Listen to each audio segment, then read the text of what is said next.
The period of adolescence is one of the most dynamic developmental periods in our lifetime. Rivaled only by infancy in terms of the rapid pace of development, adolescents must navigate a series of intense physical and mental changes. Understanding the experiences of adolescence and what to expect as youth move through this period can help parents, teachers, and service providers work effectively with youth. What can you expect from an adolescent? Join us as we talk with youth from across South Dakota. As youth enter middle adolescence, there continues to be differences in height and weight between girls and boys. Girls will typically reach their adult height by age 16, however, boys will continue to grow until age 18 or 19. Because of the rapid growth taking place, teenagers have an increased appetite and need to consume more calories throughout the day. Middle adolescents are often considered to be at the epitome of health.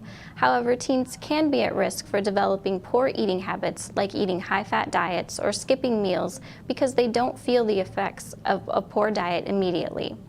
Given their general level of good health, in addition to an increased calorie intake, adolescents also need more sleep, between 8 to 10 hours per night. Their internal clock may also change compared to childhood, with most adolescents naturally becoming tired between 1 to 2 a.m. and waking up between 9 to 10 a.m. At times, it can be frustrating when adolescents want to sleep in late or seem to be napping often. However, their bodies actually need that extra sleep to keep up with their rapid growth.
Schizophrenia.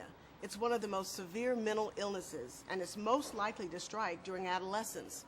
Find out what you can do about it right now on Keeping Kids Healthy.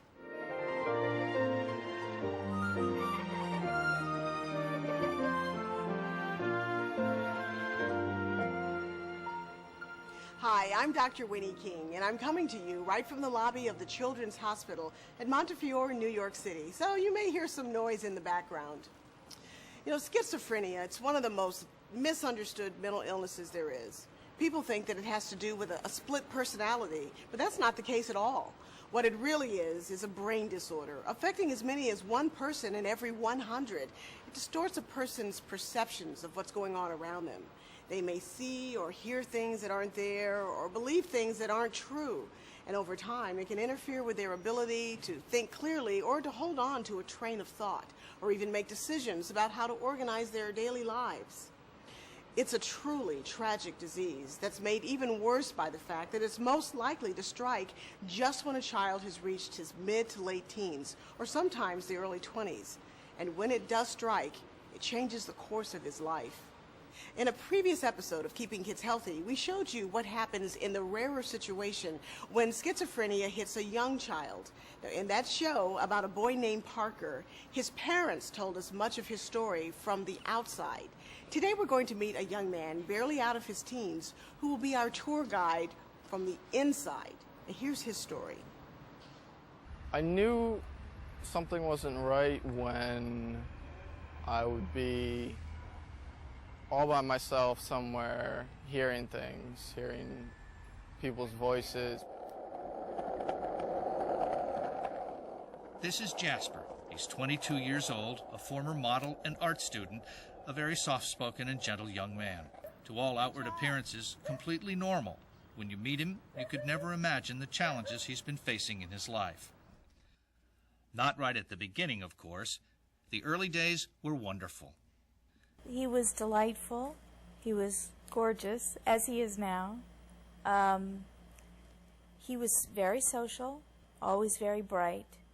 He had an independence about him, and a very kind of sly, wry sense of humor. But then, when he turned 15, the voices began. Voices in my head, voices that sounded like they were coming from somewhere else, but it was hard because I couldn't really understand what they were saying. It was sort of like muffled, like if you're talking to someone and they're going through a tunnel. So that, I mean, it was weird. And then I would have hallucinations. I did acid while I was in college, but they were much clearer than any sort of drug high that I could have been on. I wasn't really scared by the voices. I was scared of the hallucinations that I would have, because I would sometimes see faces like in windows, and like that would freak me out. Shadows would freak me out, and so yeah, I got scared. It's pretty creepy. I would hear a conversation for as little as 30 seconds or as long as 5 minutes around me. You know, people saw it as such a, evil, terrible thing. The stigma does not only affect the patient, it affects the whole family. It's important to help parents work through those issues because there's a lot of shame and embarrassment about having a child like this. It's very hard for a parent to say, my child has schizophrenia. But with the waning of the voices in Jasper's head, there was another, more surprising response. Once the medication started to take effect and eliminated the voices, he felt a loss to some degree. He felt that these voices that made him special, that gave him unique and creative thoughts, that helped him with his artwork, were no longer available. Patients can significantly reduce relapses by staying on their prescribed medication and by staying off illicit drugs, which many of them use to get away from their symptoms. What makes it worse is messing around with drugs, especially marijuana. If you experiment with drugs, if you take things like cocaine, methamphetamine, PCP, LSD, your chances of developing it with any genetic liability are much higher, because this will precipitate the illness. The best chance for recovering is from your first episode. After that, all bets are off. And each time you push your luck by incurring another relapse, the likelihood of you not recovering goes up. Over time, there is a decline that becomes irreversible.